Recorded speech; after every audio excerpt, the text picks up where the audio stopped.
The main thing that people need to understand in working with people in recovery is that addiction is a health issue, not a moral issue. It has nothing to do with a person's moral character.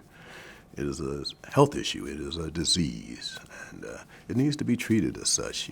So often addiction is treated like something that the person did bad. It's a bad thing they've done, and they need to clean up their act. And it's the only disease that a person gets punished for relapsing. For relapsing, I'm a diabetic, and if I got go on for every time I ate a cookie, if they told me you're not going to get any insulin, Sterling, you ate a cookie, I'd be in trouble. And it's the same thing for people in recovery or people trying to get into recovery. There might be instances of relapse, but it's not the person. It's the person has an illness, and the illness is they have a desire for the substance, and it needs to be recognized that it's not the person.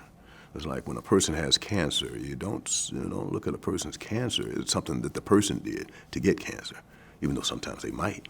They still get treated and they get all the services they need. And the same thing should be for those with behavioral health issues. An example: if someone goes into an emergency room who overdoses, the person is given whatever medication they need to revive themselves or be revived, and then they're discharged from the hospital. It's no other illness or situation that somebody just discharged without follow-up, without referral. It's simply a thing of, okay, you can go now, and it's a matter, it's a life and death issue, especially if someone's at the stage where they're overdosing. They need help, and they need help right away.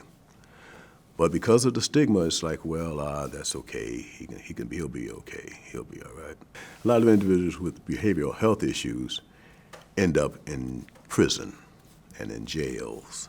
The vast majority of individuals in prisons and in jails were under the influence of some kind of mood or mind-altering substance, or had the lack of the medication that was needed. But society sees that as, if they drank or they drugged or they didn't take their meds, they get the punishment they deserve.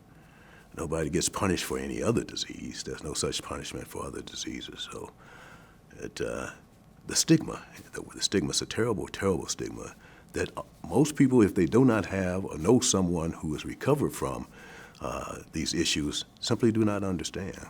They simply do not understand. Again, thinking it's a moral issue when it is not.